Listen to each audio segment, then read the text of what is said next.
You won't believe what happened on a foggy afternoon outside the ornate gates of Buckingham Palace. Picture a quiet, watchful royal guard, standing tall and proud, bound by centuries of unbreakable tradition. Suddenly, a small black girl, a child with secrets in her solemn eyes, braves the crowd, raising her hand in a mysterious signal. In an instant, the guard abandons his post, breaking every sacred rule that had kept him silent and still for ages. What could that single silent gesture mean? How did it compel him to risk his career, his honor, and perhaps even his life? This story will leave you breathless.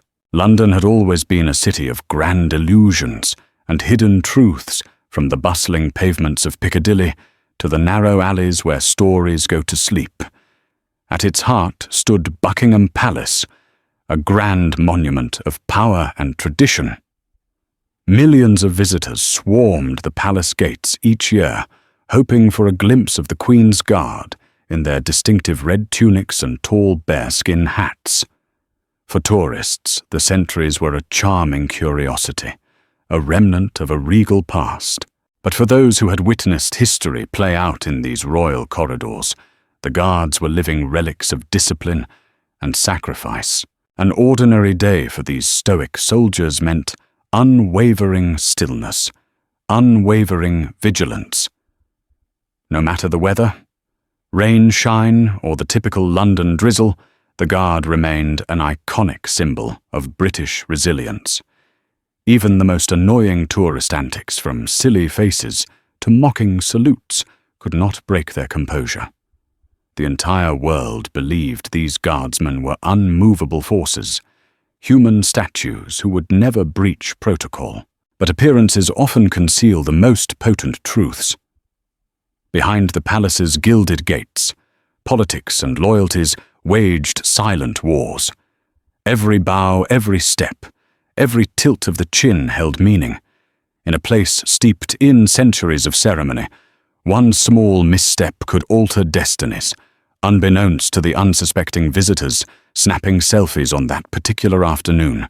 A storm of epic proportions was about to break. It would start with someone least expected, a little black girl no older than 10 slipping through the crowd to deliver a secret signal that would unravel the threads of tradition itself. Keone was an enigma to those who saw her only in passing. She was small, slender, and seemingly fragile, her deep brown eyes reflecting a mixture of weariness and fortitude, well beyond her years. Born to a Kenyan mother and an English father, she never knew Keone had spent her earliest days in the southwestern outskirts of London. Her mother's dream of a better life in the city faded too soon when she fell gravely ill, leaving Keone to the uncertain world of foster care. She had bounced from one foster home to another, never finding a permanent place to call her own. Yet Keone had something extraordinary about her. She was a keen observer of the world around her. Quiet and unassuming, she watched people learning to read them, often better than they could read themselves. She knew how to make herself invisible when it served her, and she knew how to be seen at the precise moment it mattered most. Despite her hardships, Keone cultivated a fierce love for stories of honor and loyalty. She adored knights in shining armor, guardians of great kingdoms, and the unwavering sense of duty they possessed. The stories from British history, particularly about the monarchy, stirred her imagination. She spent weekends at the public library devouring everything she could about Queen Victoria's era, the changing of the Guard, and the storied history of Buckingham Palace. Strangely, her favorite part was the significance of silent signals, coded gestures passed among those sworn to protect royalty. Little did she know that Kernel of Fascination would one day become her lifeline. Sergeant Reginald Reggie. Whitcomb was a man burdened by loyalty and haunted by regrets. Born into a modest family in Manchester, he had spent much of his youth longing for a purposeful life. The British Army offered him a path out of obscurity, a sense of belonging, and a rigid code he could cling to. After several tours overseas, he found himself accepted into the Queen's Guard, a prestigious appointment that usually went to the most disciplined soldiers. Duty was Reggie's touchstone. He believed in the purity of service. The daily routine of standing guard, seemingly tedious to outsiders, was nothing short of honorable to him. He relished the sense of tradition, the red wool of his tunic brimming with history. But behind his stern visage lay a heart weighed down by a personal tragedy. His younger brother had taken a wrong turn in life, dabbling in crime. Reggie had tried to save him, but the attempt ended in heartbreak. Ever since, Reggie had cast himself in an eternal penance, always striving to protect others, sometimes at his own detriment. In the hush of night, when tourists and ceremony were gone, Reggie would replay his failures. He believed if he had been quicker, more aware or stricter, he might have saved his brother. Now he stood guard each day, unyielding as though standing watch could somehow repay the debt he felt he owed. He never imagined in his rigid world of protocol that a single silent plea from a child could crack his facade of discipline and set him on a perilous new path. It was a chilly afternoon, the London fog thicker than usual as it gathered around the wrought-iron fences of Buckingham Palace. Tourists clamoured for a good spot to witness the ceremonious changing of the guard beneath the swirling grey sky. Red uniforms and gold accents provided vibrant contrast, as if the past had come alive amid the gloom. Clusters of watchers snapped pictures, hoping for a rare moment where a guard might speak or even blink at the right prompt. Keone observed from a distance, her heart thumping. She was cold, her fingers stiff from the damp air, but she paid little mind to her discomfort. Instead, she focused on a single figure, Sergeant Reginald Whitcomb. She recognized him by the subtle scar above his left eyebrow. The day prior, she had overheard a group of soldiers mention his name and the extraordinary discipline he exhibited. Against every rule of the guard, Reggie had once carried out a small act of kindness. He had helped an elderly tourist who had stumbled. Though he maintained his posture, he'd extended his hand just enough for her to steady herself. That moment had drawn Keone's notice. She had also heard whispers among the staff that Reggie was known for bending protocol if it meant doing something deeply humane. And that was precisely what Keone needed that day. Someone with a heart. Someone who might understand. The moment the changing of the guard concluded, spectators dispersed, satisfied with their photos and videos. Some lingered, trying to make the impassive sentinels laugh. Keone did neither. She sidled closer to Reggie, carefully scanning her surroundings, as though she were orchestrating a secret mission. In her right hand, she clutched a small slip of paper, and in her left, she carried a worn leather pouch. Every fiber in her being told her this was dangerous, but she also knew she had no other choice. Keone took a shaky breath. She recalled a coded gesture she had once read in a dusty library book about British espionage in World War II, a subtle wave of the hand across the body, meaning I am in grave danger. She doubted anyone in the modern age would recognize it, but the book had mentioned that certain signals were still taught among elite guards and intelligence officers. With her heart in her throat, she made the gesture. To the untrained eye, it was no more than a child shifting her arms in an awkward pattern, but Reggie saw it and froze. Something in his memory snapped into place. He recognized the gesture, though he hadn't seen it in many years. It was archaic, used in specialized training sessions dealing with hostage rescue or infiltration. Reggie felt his pulse quicken. No one had used that gesture in real life, at least not in his experience. Why would a little girl be flashing an old espionage signal? Duty demanded he remain a statue. Unresponsive. Protocol demanded he stay silent. But the silent fear in Keone's eyes was something he couldn't ignore.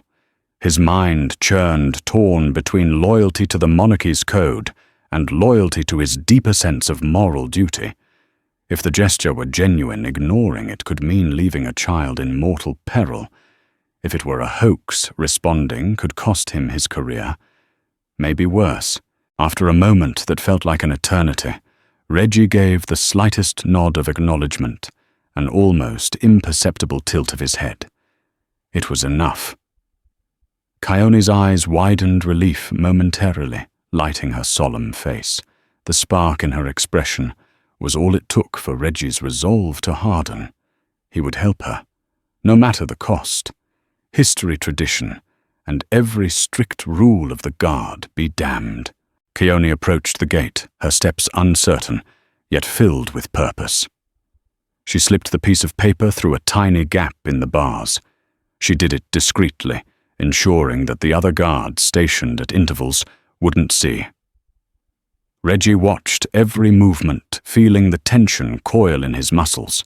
He fought the urge to speak, to assure her that everything would be all right.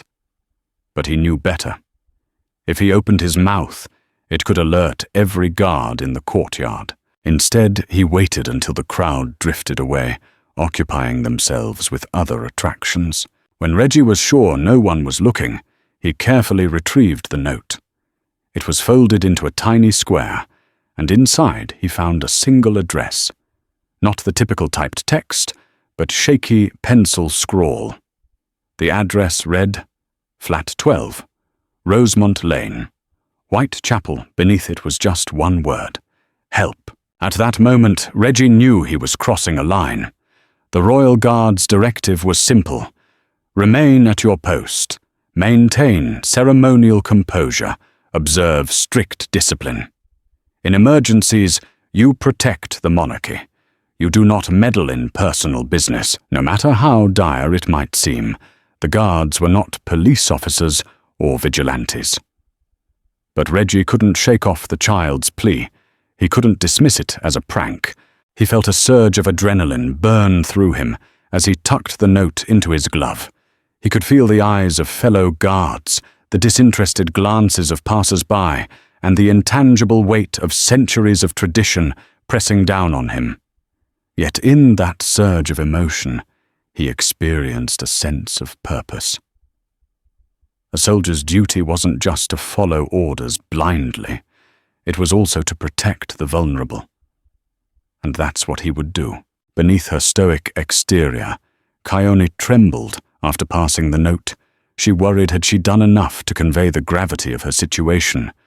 She gave Reggie one final glance before drifting into the crowd, trying her best not to look suspicious.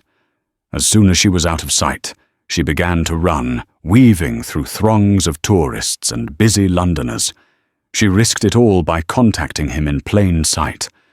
She only hoped the address would lead him to the answers that could save her.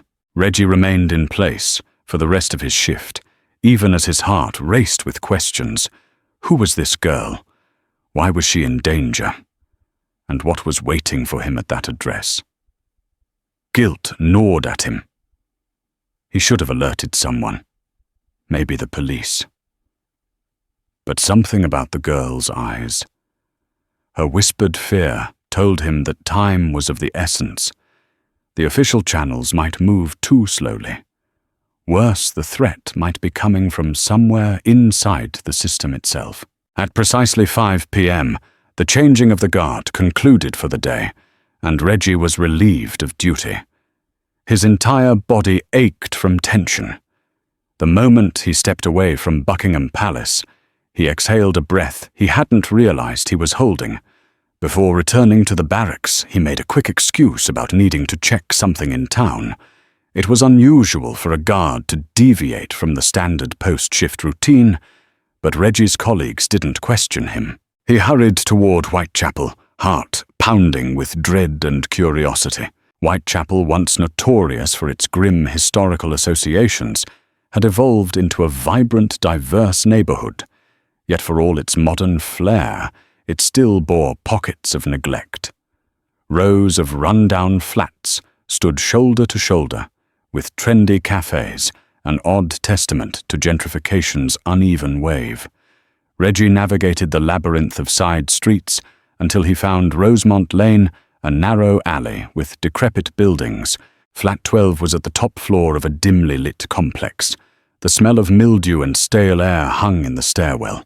Each step echoed ominously, as though warning him of the secrets behind every closed door. When he reached the landing, he saw the number 12 nailed crookedly into a peeling door. He knocked softly at first, then harder. When no one answered, moments later, the door creaked open a crack. A young black woman, disheveled hair bruises on her arms, peered out. She looked at Reggie in his civilian clothes, suspicious. "Who are you?" she asked, voice trembling.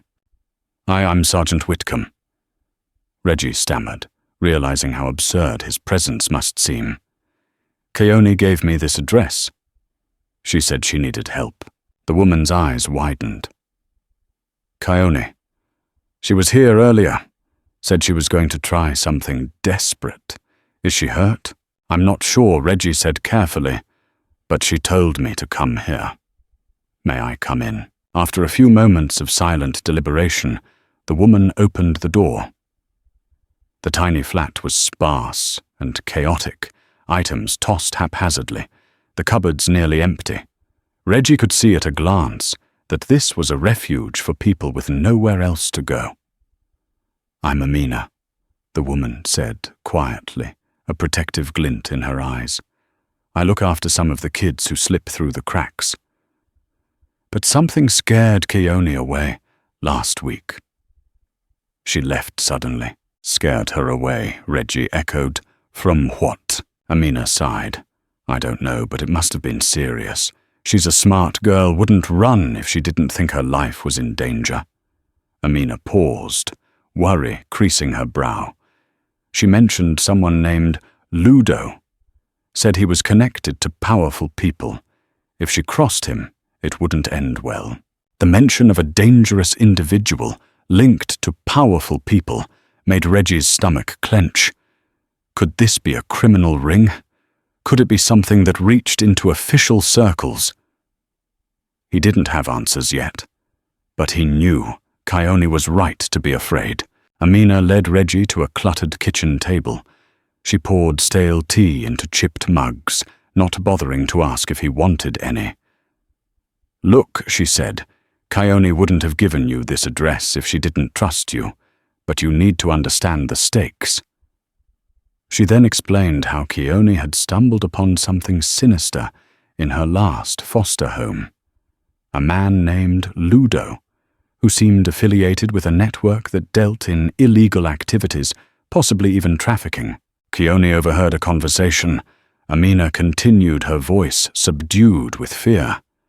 They were discussing shipments, coded terms like parcels and pickups. She realized they were talking about children, or at least vulnerable people. She panicked when Ludo and his associates caught wind that she'd seen or heard too much. They threatened her. "She ran here, but after a while she said she didn't want to put me in danger. She left saying she would try one last desperate measure." Reggie clenched his jaw. This was bigger than he'd imagined, bigger than a child in need of a short-term rescue. He felt a surge of protective anger welling up inside him, the same sense of helplessness he'd experienced with his brother. "We have to do something," he said. "And risk your job, your life?" Amina asked pointedly. "It doesn't matter," Reggie replied. "I made a promise. Well, I made one to myself that I'd protect those who can't protect themselves." Amina eyed him for a moment, gauging the sincerity in his words. "I'll help you in any way I can. But first, let's see if we can figure out where Keone went." Together they began scouring the flat for clues, anything left behind, a note, an object. They found a small drawing of Buckingham Palace pinned beneath a half-eaten loaf of bread. On the back was an improvised map with cryptic markings. It suggested an underground location near the docks on the Thames. A sense of dread curled in Reggie's gut. Why would Keone mark such a place? In the days that followed, Reggie covertly investigated Ludo's background. He discovered the man had ties not just to local gangs, but to a network rumored to infiltrate even respectable circles. Rumors swirled of high-profile individuals who turned a blind eye, or worse, profited from the clandestine trade. Reggie had always believed the royal establishment was a bastion of honor. But now he wondered if corruption could hide even behind palace walls. Each evening, after completing his ceremonial duties with the guard, Reggie slipped into the shadows, gathering fragments of information. He visited pubs in the East End, where Ludo's name invoked hushed caution. He spoke to street vendors, old army contacts, anyone who might offer a lead. And the more he learned, the more dangerous it became. Whispers spread that someone wearing army boots was poking around. Reggie knew time was running out. Meanwhile, Amina kept an ear to the ground among the community she served. Many of them were refugees and migrants who preferred to keep a low profile, but they knew the undercurrents of Whitechapel's underbelly better than anyone. Some mentioned seeing Keone darting through back alleys, always looking over her shoulder. Others said she was meeting with a man in a sleek black car, exchanging hurried words before slipping away. Reggie's nightmares grew more vivid. He pictured Keone in unimaginable peril, calling out for help that never arrived. He'd wake in a cold sweat, the memory of his brother's tragedy fueling his desperation, protocol or not. He was in too deep. Each day at the palace, he struggled to maintain the stillness demanded of him, the stoicism that was his duty. Inside his heart roared with tension. Keone found herself sleeping in abandoned warehouses or cheap lodgings she could afford, only by doing odd jobs, washing dishes at closing-time restaurants, wiping tables at local cafes. She trusted very few people, but she felt safer on the streets than she did in the foster system. After stumbling upon Ludo's operation, she understood that her life was collateral in a game of power. She would rather vanish into London's folds than risk being caught by those shadowy figures. At night, she huddled beneath old newspapers, her mind racing with plans to expose Ludo's network. Despite her youth, she realized the gravity of what she'd uncovered. She clung to the hope that Sergeant Whitcomb would help her, but she also knew she couldn't rely entirely on him. If the entire system was compromised, how could she be certain any adult was truly trustworthy? In the flickering streetlights, her imagination conjured visions of the knights she'd read about. She fantasized that maybe Reggie was one of those knights, shining not in armor, but in the brilliant red of the royal guard. She yearned for rescue, but steeled herself for the possibility that rescue might never come. Still, she had a mission. She needed to get concrete evidence. If she could secure proof of Ludo's operations and who was backing him, perhaps she could force the authorities to act. She began shadowing his associates, listening in on conversations from hidden corners.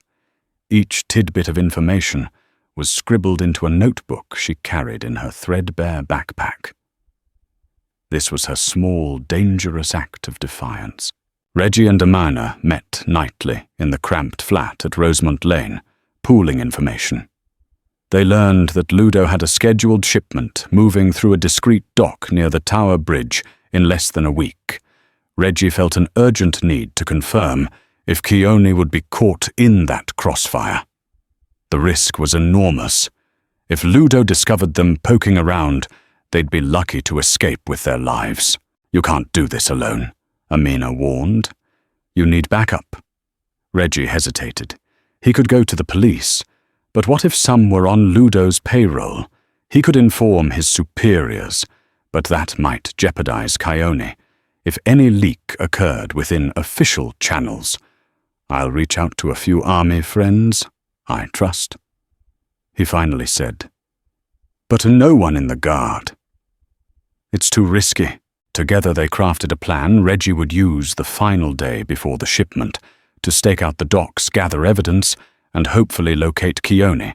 If he found any sign of official collusion, he would record it, then deliver the information to trusted journalists. Amina would serve as the contact point, ready to circulate the data to various community groups, ensuring it wouldn't vanish without a trace. It was a delicate dance.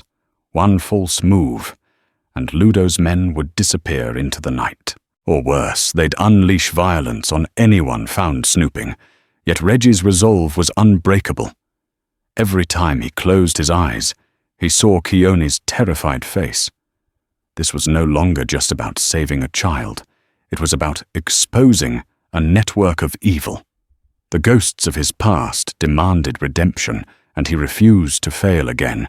2 days before the planned operation, Reggie noticed a stranger lingering outside the gates of Buckingham Palace during his shift.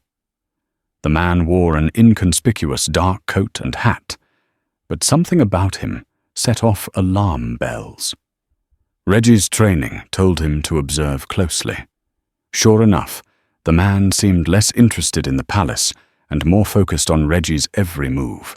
After Reggie was relieved, he subtly trailed the man through St. James's Park, careful to keep his distance. The man eventually entered a sleek black car with tinted windows. Reggie caught a glimpse of the license plate and noted it down. By the time he circled back, the car was gone. But his gut told him that he'd just caught a shadow of Ludo's network. That same night, while Reggie was preparing to leave the barracks for Rosemont Lane, a fellow guard named Corporal Fraser approached him. "Everything all right?" the corporal asked casually. "You seem jumpy these days." Reggie forced a tight smile. "Just tired." He lied, though. His entire being crackled with tension. Corporal Fraser's gaze lingered. "If you ever need to talk," he offered. "I'm good," Reggie replied, turning away. But he couldn't shake the feeling that eyes were everywhere.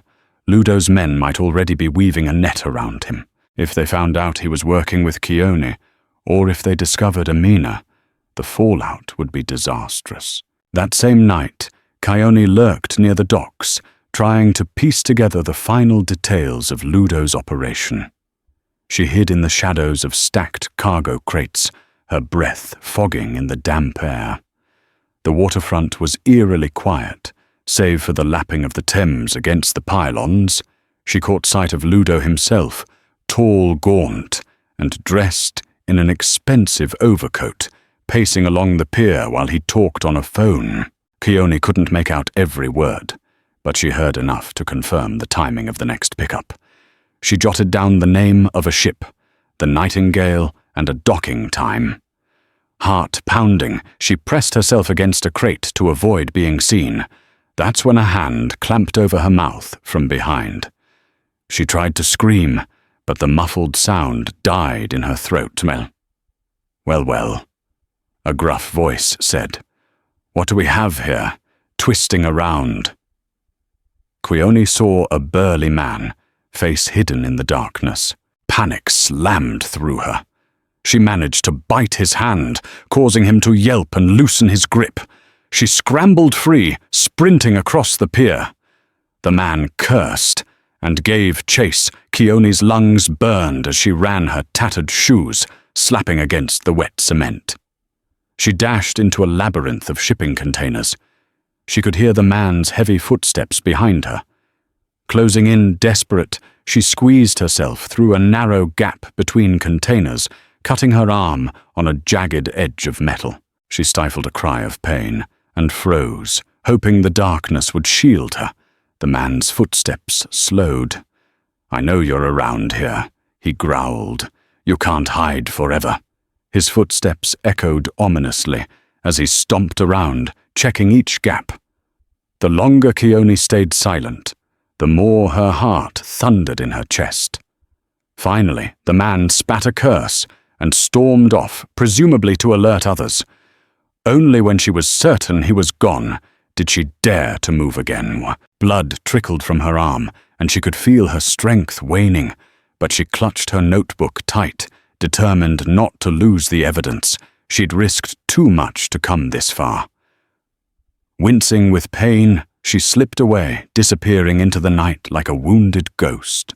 Reggie returned to his quarters after midnight, drained from his clandestine activities. He was about to collapse onto his bunk when he noticed a folded piece of paper slid under his door. Tension coiled in his gut as he picked it up.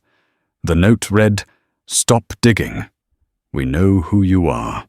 We know what you're doing. This is your last warning." His heart pounded. How had they infiltrated the royal guard's living quarters? He thought about raising the alarm, but that would expose his off-duty conduct, uncertain whom he could trust. He quietly crumpled the note. He realized the stakes had just escalated exponentially. If Ludo's network could get inside the barracks, they might also intercept any move Reggie made. Bolting his door, Reggie quickly packed a small bag with essentials, a change of clothes, some cash, a burner phone, and shoved it under his bed.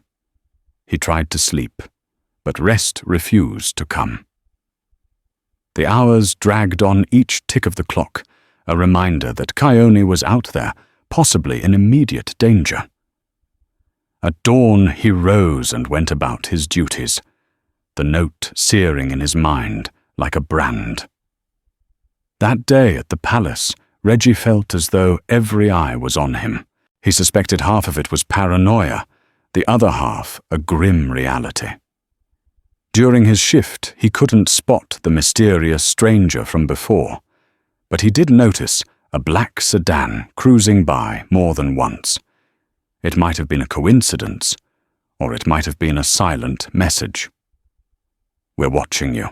That evening, as Reggie made his way toward Rosemont Lane, the streetlights flickered in the thick London fog. A figure emerged from the shadows behind him, a tall man in a dark coat. Reggie didn't need to turn around to sense the threat. He subtly slipped a hand into his pocket, where he carried a small pocket knife these days. Suddenly the man called out, "Sergeant Whitcomb, you're in over your head." Reggie spun, adrenaline roaring through him. The man lifted his hands, feigning a lack of hostility. "Hear me out," he said, stepping into a puddle of lamplight. He was perhaps in his late 40s, with deep-set eyes that betrayed a hardened life. Names Inspector Graves, Metropolitan Police. He muttered, flashing a badge so quickly, Reggie barely caught a glimpse.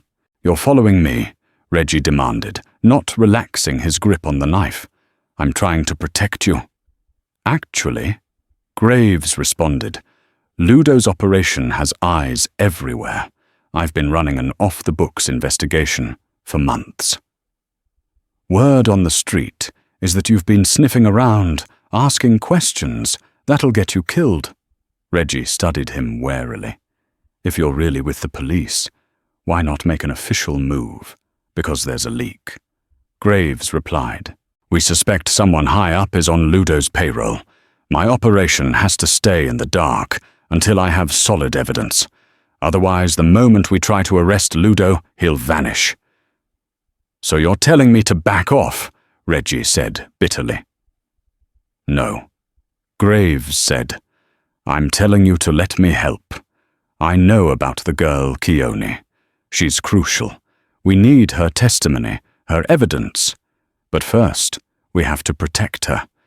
If you keep going alone, you'll just lead Ludo's men right to her." Reggie felt a conflicting mixture of relief and skepticism.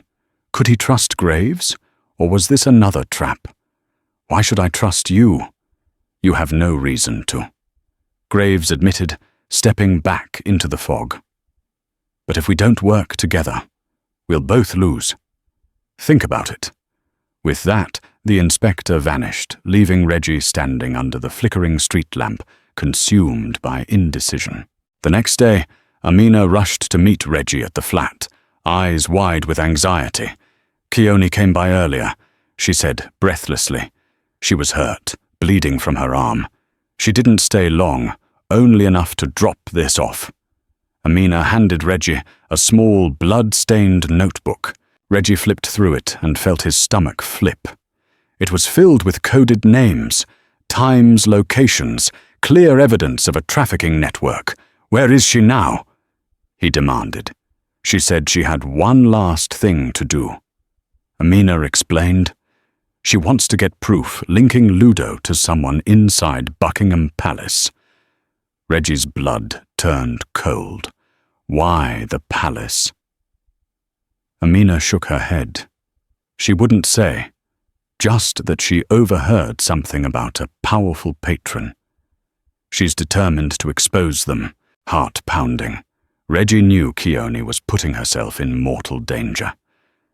She believed that if she could find incontrovertible proof of Ludo's ties to royalty, the monarchy and law enforcement would have no choice but to act. But Reggie also knew how deadly it would be for a child to try to breach the palace or confront its staff. "We have to find her," Reggie said, fighting to keep panic at bay. If someone in the palace was involved, Keone would be walking straight into the lion's den. Over the next 24 hours, Reggie scoured the city. He enlisted Amina's help to reach out to her network and tried calling the phone number Inspector Graves had left him. No one answered. Time was running out. Each hour that passed felt like an eternity. Reggie was certain Keone wouldn't wait much longer to make her move. The day of the shipment finally arrived, a cold, wind-swept evening. Reggie decided he had no choice but to head to the docks. Even if Keone planned to infiltrate the palace, she might also appear at the site of Ludo's operation to gather more evidence. Reggie arrived shortly after sunset, wearing dark civilian clothes. He took up a hidden vantage point behind a stack of abandoned crates, binoculars in hand. As the hours crept by, he noticed suspicious activity. A series of black vans, pulling up men, unloading what looked like sealed crates onto a cargo ship, the very ship Keone had mentioned. The Nightingale. Reggie's heart thundered at the possibility that human lives were hidden in those crates. He started taking pictures with his phone, determined to secure proof. Then he saw her, Keone creeping along the edge of the pier. Blood stained the bandage on her arm, and she looked dangerously pale. She was trying to catch the operation on a small camera. She held Reggie's chest tightened with fear. The slightest misstep, and she would be spotted before Reggie could move. A group of men emerged from a nearby vehicle. One of them was Ludo, tall and imposing.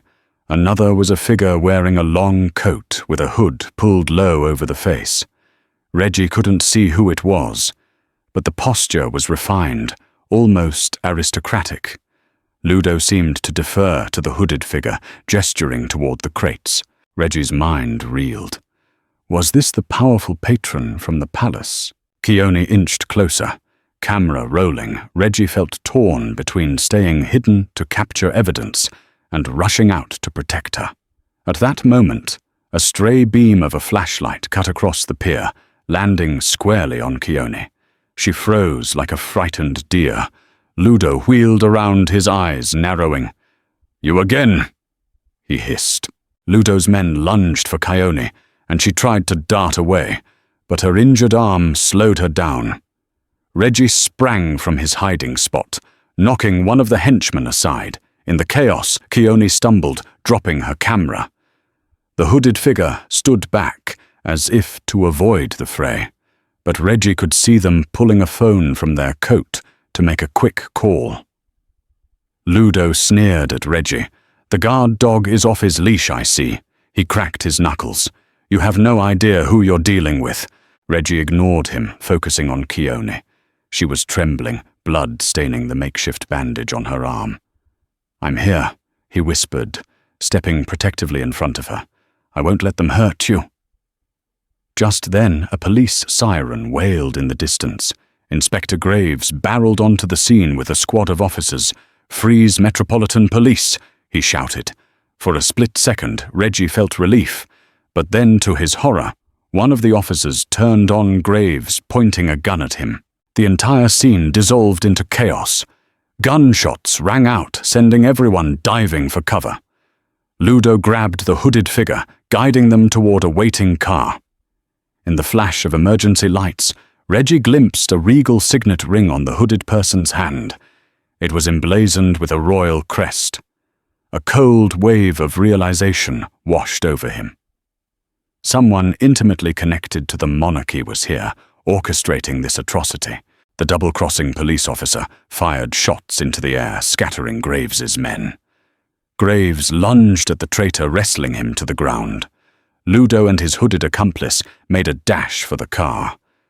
But Reggie, adrenaline surging, sprinted after them. He caught the hood of the cloak, yanking it back just enough to see the person's face, illuminated by the harsh glare of a streetlight. It was Lord Andrew Rothstone, a distant cousin to the royal family, a minor royal. With major influence in certain circles, Reggie recognized him from a ceremonial event he had guarded years ago. Rothstone's face contorted in anger as he snarled, "You have no place meddling in affairs beyond your station." Before Reggie could react, Ludo sucker punched him across the jaw, sending him sprawling. Rothstone and Ludo leapt into the car tires, screeching as they sped away. Reggie lay on the cold ground, momentarily stunned, ears ringing from the gunshots and the punch. Across the dock, Inspector Graves and his loyal officers managed to subdue the rogue cop. Graves ran over to Reggie and Keone. "Are you hurt?" he asked, his voice strained. Reggie shook his head, wiping blood from his lip. Keone was whimpering softly, clutching her wounded arm. With trembling fingers, she lifted her dropped camera. The screen was cracked, but the memory card might still hold evidence. Was that someone from the palace? Graves asked, realization dawning in his eyes. Reggie nodded grimly. "Lord Rothstone, he's a cousin to the royals." "This goes further than we thought." In the aftermath, Graves took Reggie, Keone, and Amina to a safe house nestled in the quieter outskirts of London. Keone's arm was treated by a medic, and she finally received some proper rest. Reggie sat at a rickety kitchen table, sorting through the footage Keone had managed to capture on her camera and the notes in her battered notebook. "Rothstone is funneling money into Ludo's operation," Graves explained. "And it's not just about trafficking. There's money laundering, extortion, possibly even blackmail involving certain high-profile individuals. If Keone's footage shows Rothstone at the docks overseeing the transfer of cargo, that could be a game-changer." Reggie nodded, his heart pounding. "Will that be enough to bring him down?" "He's royalty after all." "It's never that simple," Graves replied wearily. "He'll have an army of lawyers, and if we don't play this right, the monarchy's reputation could shield him. But we have to try." Amina paced the room nervously. "What about Keone? She's not safe as long as Ludo is out there. And that policeman who betrayed you, how many more are on Ludo's payroll? We'll have to move carefully." Graves acknowledged. "I've got a few allies high up in the Met who aren't compromised. Once we gather enough evidence, we'll act quickly." Reggie looked at Keone, who was curled up on a sofa, exhausted. He felt a wave of protectiveness. This child had risked everything to expose a ring of corruption involving a royal. Now her life would never be the same. Over the next few days, Graves coordinated a covert operation. He arranged for select journalists from reputable news outlets, BBC The Guardian, to receive redacted copies of the incriminating footage and documents. Their instructions were to publish immediately if anything happened to Keone or if the police failed to make an arrest. Reggie wrestled with moral and personal dilemmas. He had sworn an oath to serve the crown. Now he was effectively exposing a dark secret that could tarnish the monarchy's image. But he knew deep down that the Crown's true values demanded rooting out corruption, no matter how high it went. "Are you sure about this?" Amina asked him one evening, her eyes reflecting the weight of their decision. "Yes," Reggie said. "I once believed my duty was just to stand guard. Now I realize my duty is to protect. And if protecting means bringing down a member of the royal circle who's committing crimes, then so be it." Keone listened, quietly, nodding. "I'm sorry," she whispered. "I never wanted to drag you into this. But I'm grateful." Reggie knelt by her side. "Never apologize. You're the bravest person I've met." Tears stung his eyes. "We're going to end this." The plan was set in motion for a coordinated raid on one of Ludo's safe houses, believed to store critical financial records, linking Rothstone to the trafficking ring. Graves mobilized his trustworthy officers, while Reggie insisted on joining, despite the risks to his military career. On a drizzly night, the team converged on an abandoned textile factory, in the East End, heart pounding. Reggie entered with a bulletproof vest beneath civilian clothes. The operation commenced like clockwork. Officers breached the main door, while a second unit secured the perimeter. Inside, they found rows of filing cabinets, computers, and scattered ledgers. Ludo himself was there. He fired a shot at the police, wounding one officer in the leg before attempting to escape through a back exit. Reggie gave chase, adrenaline kicking into overdrive. Ludo, with surprising agility, vaulted over a chain-link fence into a dark alley. Reggie pursued, leaping after him. They wrestled in the rain-slicked alley, exchanging punches. Reggie's training eventually overwhelmed Ludo, pinning him to the wet asphalt. Spitting blood. Ludo snarled. "You think this will change anything? You can't touch. Rothstone, not really. People like him always walk free." Reggie tightened his grip. "Not if I have anything to say about it." Back inside, Graves's men seized computer hard drives, phone records, and documents, stacked high with signatories from Rothstone's known aliases. Even the partial evidence gleaned in that raid pointed to a sprawling criminal operation that would be impossible to sweep under the rug. 2 days later, in a move that sent shockwaves through high society, the Metropolitan Police issued a warrant for the arrest of Lord Andrew Rothstone. The media got wind of it, stirring a frenzy of headlines. "Royal cousin implicated in trafficking ring." Backlash was swift and furious. Some corners of the aristocracy cried foul, calling it a smear campaign. But the general public demanded justice. Reggie watched from the sidelines as the story exploded across national news. Buckingham Palace issued a terse statement that it would cooperate fully with any investigation, but stressed that Rothstone was a distant relative, not a core member of the royal family. Eventually, Rothstone was tracked to a private estate outside London. Graves led the arrest team, ensuring no compromised officers were involved. The moment Rothstone was handcuffed, cameras flashed like thunder. Amid a flurry of angry shouts and protests from Rothstone's staff, the once invincible nobleman was taken into custody. Keone, safely hidden away in a witness protection arrangement, saw the news on a small television. She wept silently, a mixture of relief and trauma. She had started this journey alone and frightened. Now the truth had burst into the open. For all of Ludo's smugness, the legal system slammed down on him once investigators uncovered the depths of his operation. Multiple trafficking victims came forward, bolstered by the wave of publicity. Financial crimes stacked up each new piece of evidence, more damning than the last. As for Rothstone, his arrest sent tremors through every echelon of Britain's elite. While some tried to defend him, the mountain of evidence documents, eyewitness accounts, and incriminating footage captured by Keone painted a grim portrait. In court, Rothstone's lawyers pulled out every trick in the book, arguing diplomatic immunity, and forging questionable alibis. But the testimonies of survivors, the black-and-white ledger entries, and the undeniable footage of Rothstone at the docks overseeing shipments were insurmountable. Within weeks, he was convicted on multiple counts, including conspiracy human trafficking and corruption charges. The judge's sentencing was scathing, emphasizing that no station in life should protect someone from accountability. The press labeled it a royal fall from grace.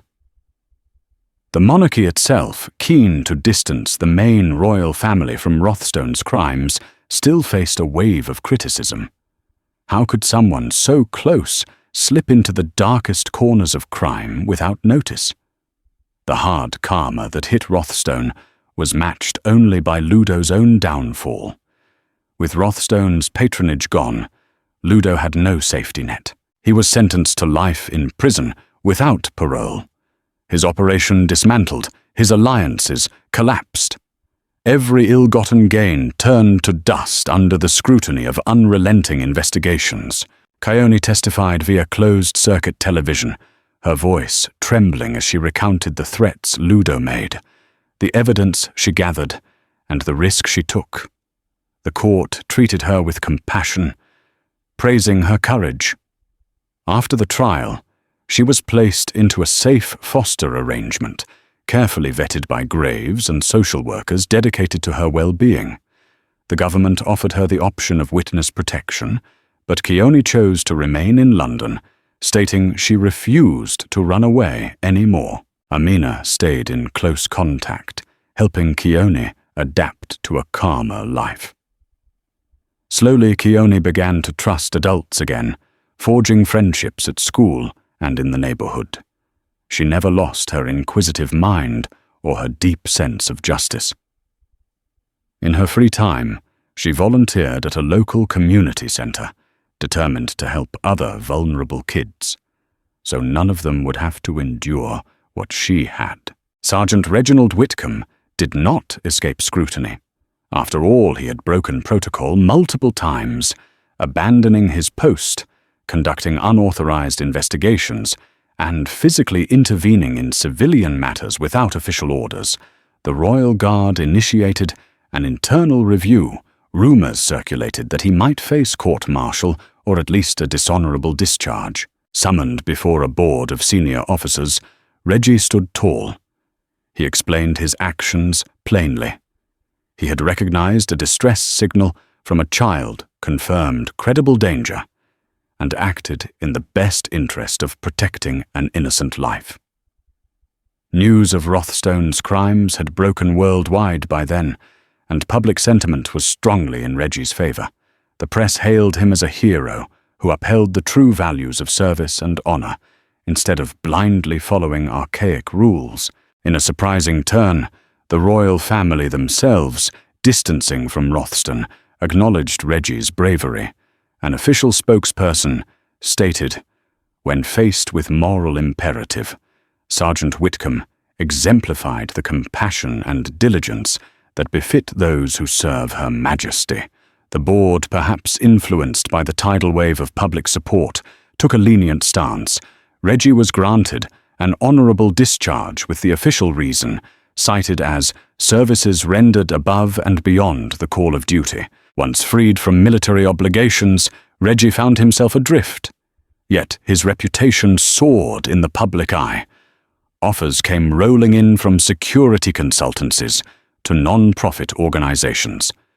Ultimately, he chose to work with a child advocacy group, channeling his sense of duty into protecting and empowering vulnerable youth. Keone and Reggie stayed in touch. On weekends, they would meet at a local park, feeding the ducks, talking about life. Keone took to calling him Sir Reggie, in jest, like a knight she had read about in her storybooks. As for Amina, she saw her makeshift shelter transform into a legitimate community center, buoyed by donations and publicity from the case. She often joked that she missed the days when she could keep a low profile, but deep down, she was grateful for the newfound support that enabled her to help more kids like Keone.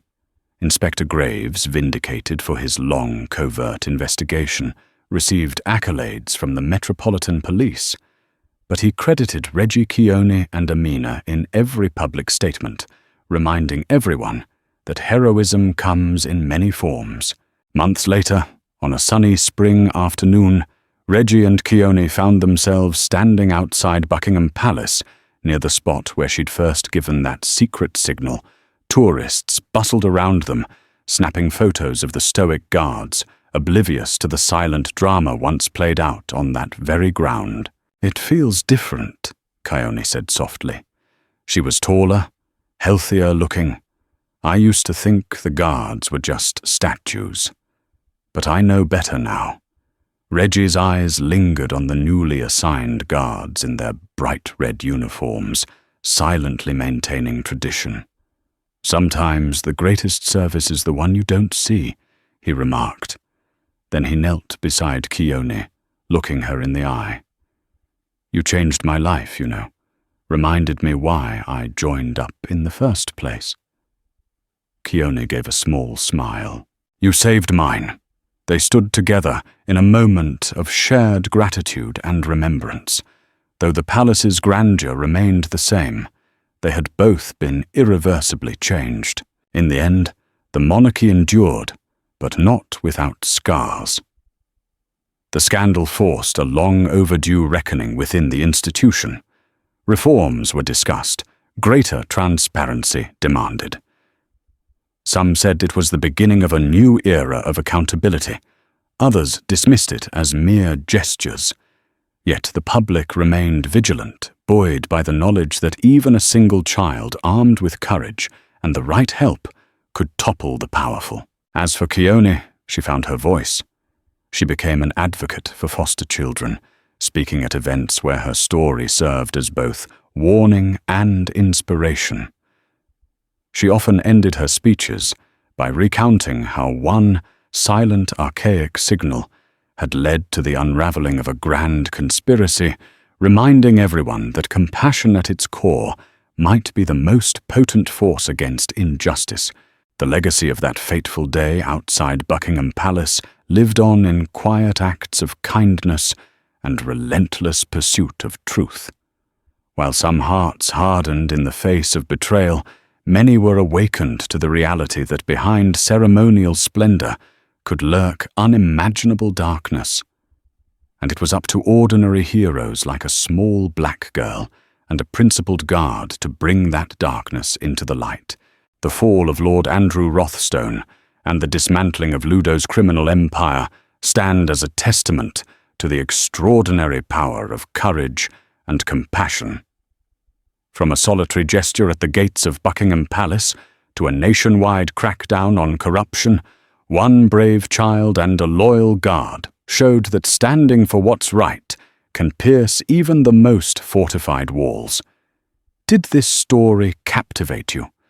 Did it inspire you to reflect on the power of human decency? If so, help us spread the word. Share this video with your friends, family, and anyone who believes in justice. Don't forget to hit that like button if you found the twists and turns riveting. For more stories of bravery, mystery, and triumph, subscribe to our channel and ring the notification bell. Your support keeps these stories alive. Thank you for watching. Stay inspired and stay vigilant.